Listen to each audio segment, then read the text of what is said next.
Good morning, everybody. Monday.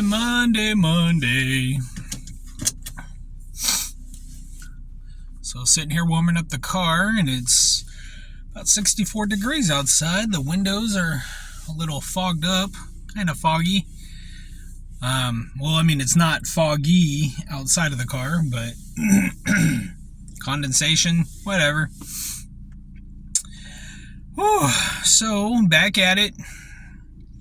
Have less than a month till the store changes hands. I don't really want to talk about that. I don't even know why I brought that up. Should save that for Thursday. See if there's any new updates, which I will. I don't know, this is just kind of a random video. I have my appointment at the end of the week with Dr. Wu, my endocrinologist. And I definitely have questions for him. And some of you might even have answers to the questions I'm looking for. But I'd like to do my cross-referencing, of course. And my glucose is still a little high.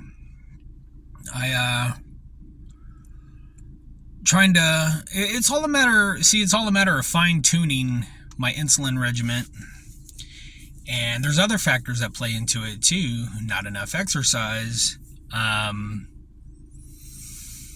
don't want to say the wrong foods, because I could eat anything that anybody else can eat. I just need to have insulin to back it up. So, think of it this way. I take insulin injections. Basically, it's like driving a stick shift. You got to manually shift yourself, You can't, it's not automatic, just like with your pancreas. Most of you guys watching, your pancreas is automatic. It just automatically works. Mine, however, is getting to the point to where it's not working, so I have to take insulin manually. And it's all a matter of figuring that out, figuring out my carb ratios. There's so many factors. Maybe not getting enough sleep, being too insulin resistant.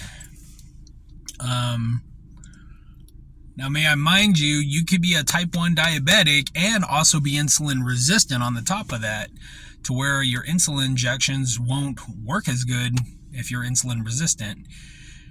That's you double diabetes, essentially, if you're a type 1 and you have insulin resistance. You can't reverse type 1, sorry. But the insulin resistance, you can improve upon it. And like I said, there's so many different factors. Stress can create wonky blood sugars.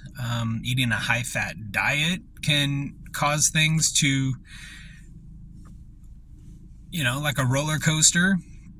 Maybe not drinking enough water. A lot of stuff goes into it. Being a type 1 diabetic, I'm starting to learn, and also hearing from other diabetics, and it's no joke. It's a full-time job that you don't get paid for. I guess maybe in a way you could say that you get paid for it if your blood sugars are good. Either way, you're going to get paid, whether they're good or bad.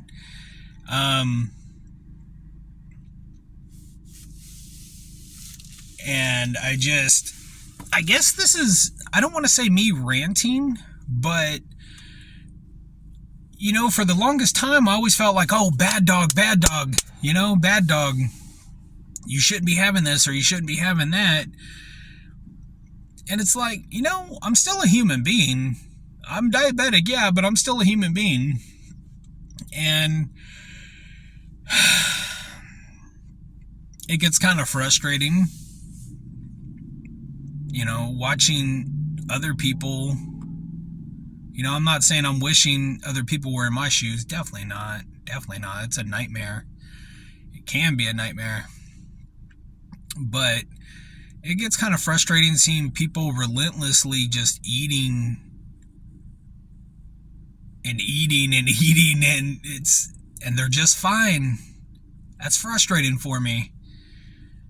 The whole mental health issue, it seems like it's a lot more straining now. Like it's different since I know I'm not a type 2, since I know I'm transitioning from a 1.5 to a 1, that I never was a type 2. It just seems like the stress is there a little bit more. And, I talked to my wife, and I know I could definitely talk her ear off, and I love her, and I am very blessed to have her in my life. That's why I do videos like these also, so maybe I have an outlet as well, a secondary outlet, and I think it's good to have a secondary outlet. Just to know that I'm not the only one that, I guess the stress, you could say, probably comes from family life, work life. Not that those are, I don't want to say stressors like a bad thing. I definitely don't mean it in that way. Sometimes I'm not too good at putting stuff together. Managing home life, managing relationships, family relationships, managing work life, and diabetes, especially type 1 at the same time. It gets exhausting, because I want to make sure I'm good so that way I can take care of my family. I need to make sure I'm good. I need to make sure that I give a damn about myself. Sorry for the language. I just got to make sure I'm good. And, my basal's working for me.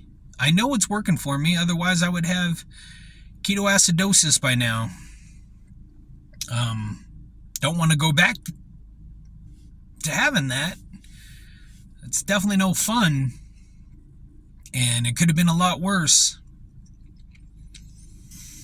I definitely don't want to go back to that. But I want to do better than always hovering around 200 or 250. I've been doing that for weeks now, and maybe I should have got a hold of my endo before then. I figure, well, if it gets really, really bad, obviously I'm gonna get a hold of somebody. Like I said yesterday, last night was the first evening that I felt really good. I went out there to the garage, I hit that treadmill, I was exercising. I want to get back into lifting weights. I put on quite a bit of weight. I don't want to necessarily say because of the insulin, but I haven't been exercising. In all fairness, I really haven't. I've been afraid to exercise just because I don't have my Libre yet, and I know I'm supposed to be getting that. And I'm all like, well, if I go out there and exercise, which I did, I'm like, if I start to feel kind of funny, I'll check my blood sugars. But I think for the most part, that's why I haven't exercised, just out of fear of maybe my blood sugars dropping low, which my blood sugars have been so high. I don't want to be arrogant, but they probably won't drop low. I'm not saying, I probably shouldn't even say that, but I don't know. I want to get things figured out, and it's all, like I said, a matter of fine-tuning my regiment. And, any little thing could affect your blood sugars. Coffee can affect your blood sugars.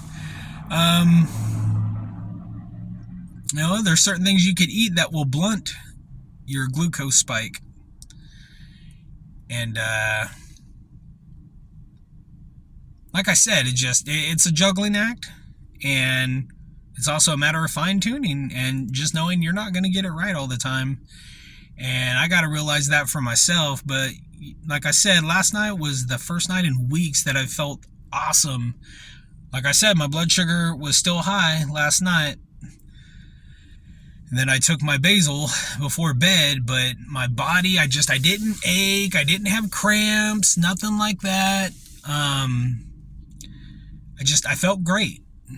And I want to continue to feel great. So, all right, guys, I better go. And the store is going to be opening here in a few. So probably about 7 minutes. But all right, guys, I'll catch you on the next video. Bye, guys.